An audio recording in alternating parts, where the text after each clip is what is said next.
परम पिता परमात्मा पूर्ण ब्रह्म सारी सृष्टि के रचनहार कुल मालिक कबीर देव जी, कबीर साहिब जी, ये हम सभी आत्माओं के एकमात्र पिता हैं। ये हमारे सृजनहार हैं। हम सभी आत्माओं के ये जनक हैं। ये हमारे मालिक हैं, हमारे पिता हैं। हम सभी काल के जाल में फंसे हुए हैं। इस काल के लोक में हम रहते रहते असंख्य युग हो गए कष्ट उठातों को, और हम इस काल के दुखों को सहन करने के आदी बन गए, क्योंकि हम विवश हैं। और इसी व्यवस्था को हमने अंतिम मान रखा है। और वेद ज्ञानहीन, तत्व ज्ञानहीन ऋषि संतों, नकली गुरुओं ने, इन झूठे ऋषि महर्षियों ने परमात्मा की परिभाषा अज्ञान आधार से हमें बता रखी है, और हमें फाइनल कर रखा है कि जन्म और मृत्यु तो बनी ही रहेगी। इसलिए हमने ये स्वीकार कर लिया कि जन्म और मृत्यु तो सभी का होता है, क्योंकि गीता अध्याय नंबर 4 श्लोक नंबर 5 में स्वयं गीता ज्ञानदाता, जिसको हम सुप्रीम पावर माना करते थे, वो स्वयं कह रहा है कि अर्जुन तेरे और मेरे बहुत जन्म हो चुके हैं, तू नहीं जानता मैं जानता हूँ। इस तरह के इन मंत्रों से, श्लोकों से वो अज्ञानी ऋषि महर्षि गुरुजन हमें ये प्रमाणित कर देते थे, हमें संतुष्ट कर देते थे कि परमात्मा भी कह रहे हैं। गीता ज्ञान दाता ये कृष्ण जी को मान रहे थे, और हम पहले अज्ञान आधार से श्री कृष्ण जी को सुप्रीम पावर माना करते थे। और गीता जी में लिखा कि अर्जुन तेरे और मेरे बहुत जन्म हो लिए, तू नहीं जानता। लेकिन ये अज्ञानी इन सदग्रंथों को समझ नहीं सके, जिस कारण से इन्होंने उन मंत्रों के विषय में कोई जानकारी नहीं दी, जिसके विषय में ये स्पष्ट किया हुआ है कि उस पूर्ण परमात्मा जो गीता ज्ञानदाता से अन्य है, उसकी सत भक्ति करने से जन्म और मृत्यु सदा के लिए समाप्त हो सकती है, और उस सनातन परम धाम को ये साधक चला जाता है, जहाँ जाने के बाद फिर लौटकर कभी संसार में नहीं आता। वो अपने ही सदग्रंथों में विद्यमान है। श्रीमद् भगवत गीता अध्याय नंबर 15 के श्लोक नंबर 1 से 4 में स्पष्ट किया है कि तत्वदर्शी संत वो होगा जो उल्टे लटके हुए संसार रूपी वृक्ष के सभी पार्ट्स को बता देगा, उसके सभी विभागों को जानता है, जड़ से लेकर टहनियों तक। वो तत्वदर्शी संत होगा, और उस तत्वदर्शी संत के प्राप्ति के पश्चात परमेश्वर के उस परम पद की खोज करनी चाहिए, जहाँ जाने के बाद साधक फिर लौटकर कभी संसार में नहीं आते। और उसी परमेश्वर ने जो गीता ज्ञान दाता से अन्य है, सब ब्रह्मांडों की रचना की है, अर्थात संसार रूपी वृक्ष की प्रवृत्ति उसी से विस्तार को प्राप्त हुई है। इन अज्ञानियों ने कभी नहीं बताया कि गीता अध्याय नंबर 18 के श्लोक नंबर 62 में गीता ज्ञानदाता कह रहा है कि तू सर्वभाव से उस परमेश्वर की शरण में जा, जिसकी कृपा से तू परम शांति को और सनातन परम धाम को प्राप्त होगा। पुण्यात्माओं, उसी रहस्य को बताने के लिए परमात्मा परमेश्वर पूर्ण ब्रह्म, जिनका वास्तविक नाम कबीर देव है, कबीर देव, हम उसको कबीर साहब कहते हैं, कबीर परमेश्वर कहते हैं, वो परमात्मा स्वयं अपने सतलोक स्थान से, उस सनातन परम धाम से, जहाँ जाने के बाद फिर प्राणी जन्म मृत्यु में कभी नहीं आता, तो वो परमात्मा स्वयं वहाँ से चलकर गति करके आते हैं अपनी प्यारी आत्मा को, जो अच्छी आत्माएं हैं, जो ज्ञान ग्रहण करने योग्य होती हैं, उनको आकर के वो ज्ञान बताते हैं, और उसको अपने से पूर्ण परिचित करा के फिर उस तत्व ज्ञान के प्रचार के लिए उसको पुनः उसी बॉडी में शरीर में भेज देते हैं। जैसे आदरणीय गरीबदास साहिब जी को जब वो 10 वर्ष के थे, उनकी आत्मा को सतलोक लेकर गए प्रभु, अपनी सभी समर्थता से अवगत कराया। ब्रह्मा जी, विष्णु जी, शिव जी आदि की स्थिति से परिचित कराया। पूरे ब्रह्मांडों की रचना के विषय में जानकारी दी और फिर उनको वापस शरीर में भेज दिया था, क्योंकि उधर से कुल के लोगों ने उस बच्चे को मृत जानकर अंतिम संस्कार करने के लिए चिता पर रख दिया था। फिर वापस परमात्मा ने उस आत्मा को पूर्ण परिचित करा करके वापस भेज दिया, शरीर में प्रवेश कर दिया, फिर वो बच्चा जीवित हो गया। तो आज का जो समागम है ये उसी उपलक्ष्य में, उसी खुशी में मनाया जा रहा है कि परमात्मा ने उस गूढ़ रहस्य को बताने के लिए, जो वेद और सदग्रंथों में, गीता जी में जो गूढ़ रहस्य छुपे हुए हैं, उनको बताने के लिए परमेश्वर स्वयं ही, परमात्मा ने उस आत्मा को पूर्ण परिचित करा करके वापस भेज दिया, शरीर में प्रवेश कर दिया, फिर वो बच्चा जीवित हो गया। तो आज का जो समागम है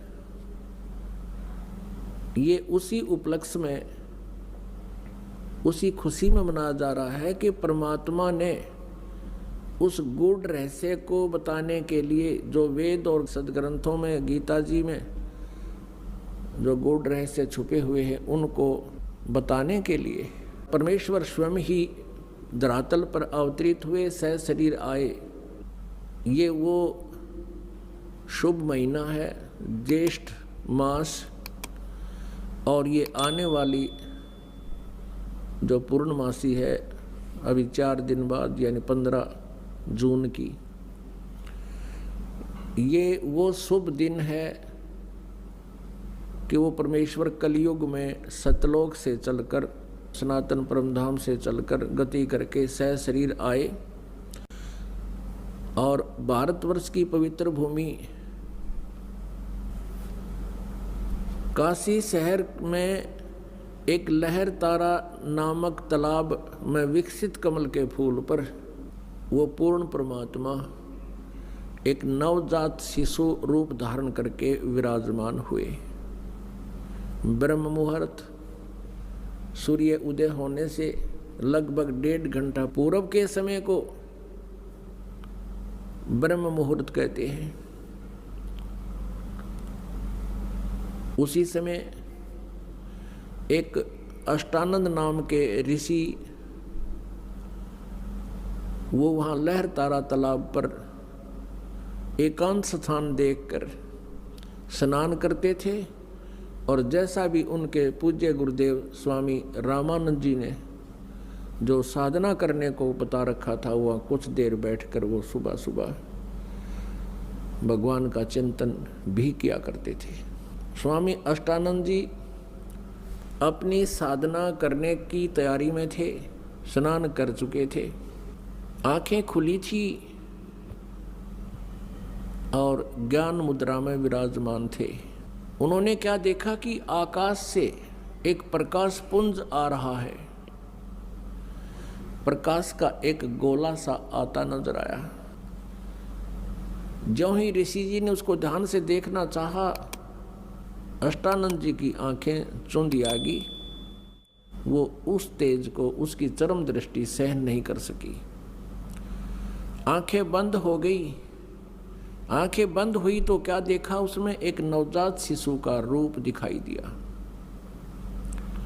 जैसे हम सूर्य की तरफ देखते हैं, हमारी ये चरम दृष्टि आंखें नहीं देख पाती, हम आंखें बंद कर लेते हैं या दूसरी साइड में कर लेते हैं, नीचे को कर लेते हैं, तो उसमें सूर्य दिखाई नहीं देता, सूर्य का आकार दिखाई देता, सूर्य का प्रकाश दिखाई नहीं देता, केवल सूर्य का आकार दिखाई देता है, एक गोला सा नजर आता है। इसी प्रकार अष्टानंद जी परमेश्वर के उस तेज पुंज को नहीं देख सके। पहले तो उसने देखा कि प्रकाश का कोई गोला सा आ रहा है, फिर आंखें बंद की, फिर दूसरी साइड किया, फिर इधर किया। क्या देखा कि वो नवजात शिशु का वो प्रकाश रहित रूप दिखाई दे रहा है, जैसे सूर्य को देखने के उपरांत उसका प्रकाश रहित आकार दिखाई देता है। और क्या देखता है अष्टानंद जी के वो प्रकाश एक कमल के फूल पर एकत्रित और अदृश्य हो गया। अंधेरा सा था, वो देख नहीं सका, लेकिन इतना तेज प्रकाश अपने आप गति करके आ रहा था, इससे वो अचंभित बहुत हुआ। और इस रहस्य का भेद जानने के लिए वो तुरंत उठकर अपने पूज्य गुरुदेव महर्षि रामानंद जी पंडित जी के पास पहुंच गया और अपने साथ बीती पूरी घटना का विवरण कह सुनाया और पूछा, गुरुदेव ये मेरी कोई भक्ति की उपलब्धि है या कोई मेरा भ्रम है? ये कोई स्वप्न भी नहीं कह सकते, क्योंकि मैं जागृत और खुली आंखों देख रहा था। स्वामी रामानंद जी को जितना भी अध्यात्म ज्ञान था, उसके आधार से अपने शिष्य अष्टानंद जी की संतुष्टि करने के लिए उन्होंने कहा कि अष्टानंद, आकाश से जब ऐसे प्रकाश पुंज आते हैं तो वो कोई देव आत्मा होती हैं और स्वर्ग लोक से आते हैं। यहाँ किसी माँ के गर्भ में वो प्रवेश करेंगे और फिर जन्म लेंगे और अपना जिस उद्देश्य से वो आते हैं उस कार्य को वो फिर पूरा करेंगे। ऐसे लक्षण महापुरुषों के अवतरित होने के होते हैं। अब जैसा भी उस ऋषि को ज्ञान था, अपने शिष्य को संतुष्ट कर दिया और कहा कि अष्टानंद तेरी कोई भक्ति की उपलब्धि नहीं है। उधर से क्या हुआ कि एक गौरी शंकर और सरस्वती नाम के पति पत्नी ब्राह्मण थे। भगवान शिव जी के बहुत उपासक थे, कट्टर समर्थक थे, इष्ट रूप में उन्हीं को मानते थे, अन्य किसी देव को वो पूज्य नहीं मानते थे। और निस्वार्थ वो भगवान शिव की कथा सुनाया करते थे, महिमा सुनाया करते थे। जो भी पैसा उनके पास आ जाता था कथा करते समय, तो अधिकतर वो धर्म में लगाया करते थे। उनका कोई संतान नहीं थी। विवाह को लगभग 20-25 वर्ष हो गए थे, उनके कोई संतान नहीं थी और संतान की चाह उनके हृदय में बहुत घनी थी। रह रहकर भगवान शिव जी से प्रतिदिन प्रार्थना किया करते थे। कुछ दिनों के बाद क्या हुआ कि जो काशी के अन्य ब्राह्मण थे, जो जनता से पैसे लेकर के उनको गुमराह करके पैसे ऐंठा करते थे, उनको लगा कि जो गौरी शंकर है ये निःशुल्क और निस्वार्थ भाव से जनता को कथाएं सुनाता है और काशी के लोगों की अधिक आस्था इस गौरी शंकर में होती जा रही है। इस कारण से वो ईर्षा किया करते थे, लोगों को कहा करते थे कि ये गलत है, ये झूठी कथाएं सुनाता है, उसमें बहुत से दोष निकालते थे। दूसरी तरफ मुसलमान बहुसंख्या में बनारस में थे, वो भी इस बात से परिचित थे कि काशी के अन्य पंडित गौरी शंकर से ईर्षा रखते हैं, वो इनके साथ नहीं हैं। और हिंदू धर्म का अत्यधिक प्रचार बनारस में ये गौरी शंकर कर रहा है, ये शिवजी का पुजारी है। तो उन्होंने ऐसा अवसर देखा कि अब न तो हिंदू गुरु इसके साथ हैं, उन्होंने अपना जल उस गौरी शंकर के परिवार के पूरे घर में छिड़क दिया। मुसलमानों ने जूठा जल करके सारा छिड़क दिया और जबरदस्ती गौरी शंकर और उसकी पत्नी को पिला दिया। इस दृश्य को वो ईर्ष्या करने वाले अन्य ब्राह्मण देख रहे थे, उनको पता चला। उसी दिन से उन्होंने गौरी शंकर और सरस्वती जी को अपनी बरादरी से निकाल दिया और कह दिया कि ये मुसलमान बन गए हैं, इन्होंने झूठा पानी पी लिया है, जबकि उनको बाई फोर्स पिलाया गया था। अब ऐसी स्थिति में गौरी शंकर ने मुसलमान धर्म को स्वीकार कर लिया, क्योंकि हिंदुओं ने उनका बहुत विरोध कर दिया और गंगा में स्नान करना भी बंद करवा दिया कि अब ये मुसलमान हो गया, ब्राह्मण नहीं रहा, हिंदू नहीं रहा। अब गौरी शंकर का नाम बदलकर नीरू रख दिया मुसलमानों ने,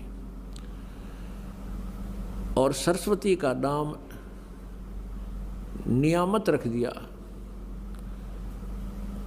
उसको नीमा कहने लगे, और नीरू का नाम नूर अली रख दिया, उसको नीरू कहने लगे। लहर तारा नामक तालाब की स्थापना कैसे हुई? वो एक बहुत बड़ा गड्ढा था,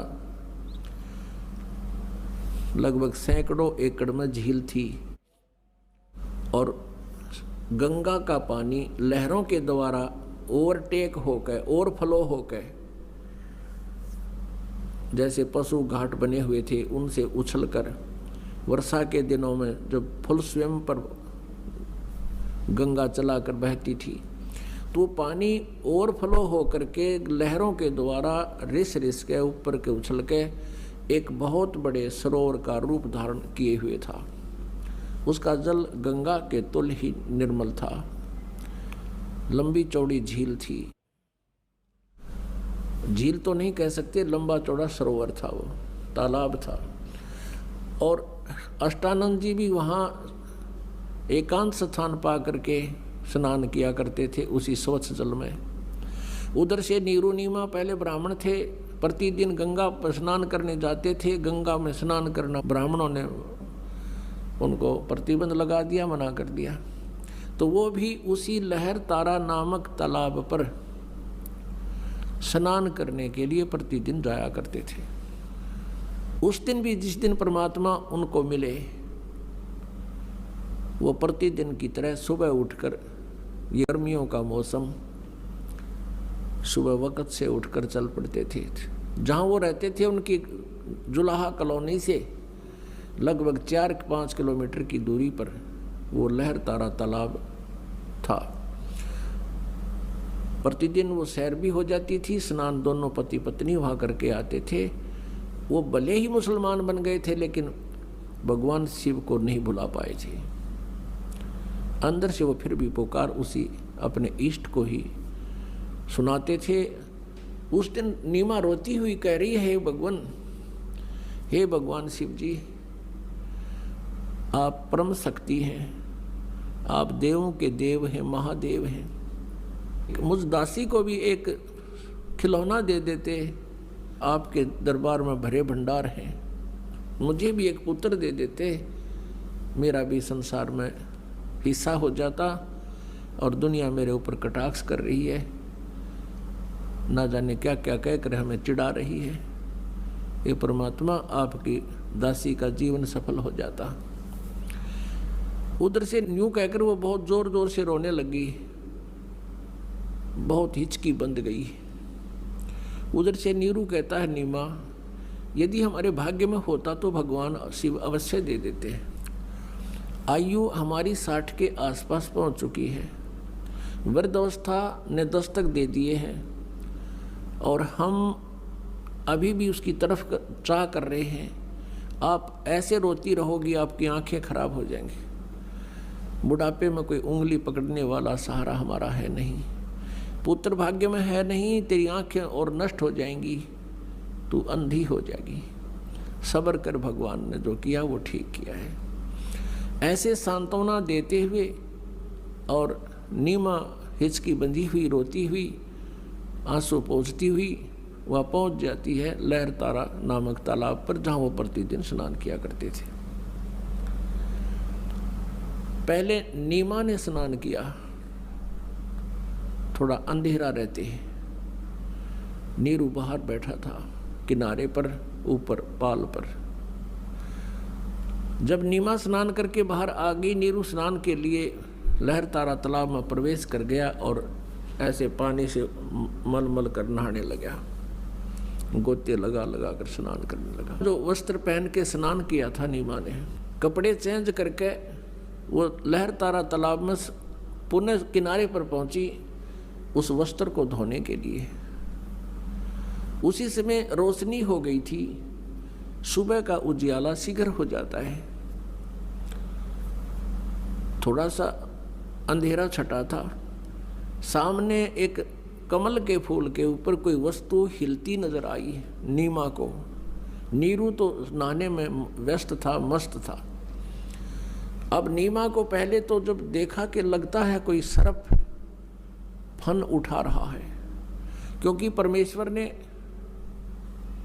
कबीर देव जी ने एक पैर का अंगूठा मुख में दे रखा था और एक को हिला रहे थे, जैसे बच्चा लीला करता है। अब नीमा ने ध्यान से देखा तो उस पर क्या देखा कि वो तो बालक है, वो नवजात शिशु है। अब वो जोर से चिल्लाई, अपने पति से कहा कि देखियो जी, कमल के फूल पर बालक है, कमल के फूल पर बालक है। अब नीरू ने सोचा या तो कति मेंटल होगी या पागल हो चुकी है लगता है इसके। अब इसको जल के अंदर भी बच्चे दिखाई देने लगे। हे भगवान, हे अल्लाह, इसको सद्बुद्धि दो दाता। वो फिर चिल्लाई, वो कहने लगा तू चुप रह नीमा, मानती नहीं मेरी बात। यहाँ जल में कहाँ से बालक आए थे। उसने फिर जोर से कहा कि देखना देखना वो डूबेगा बच्चा। अब जिधर वो हाथ कर रही थी, संकेत कर रही थी, उसी तरफ नीरू ने भी दृष्टि डाली तो देखा सचमुच एक बालक कमल के फूल पर।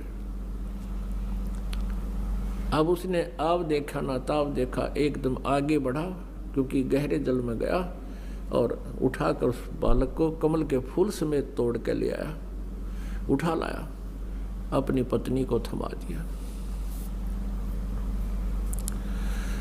अब वो उधर से नीमा ने उस बालक को सीने से लगाया।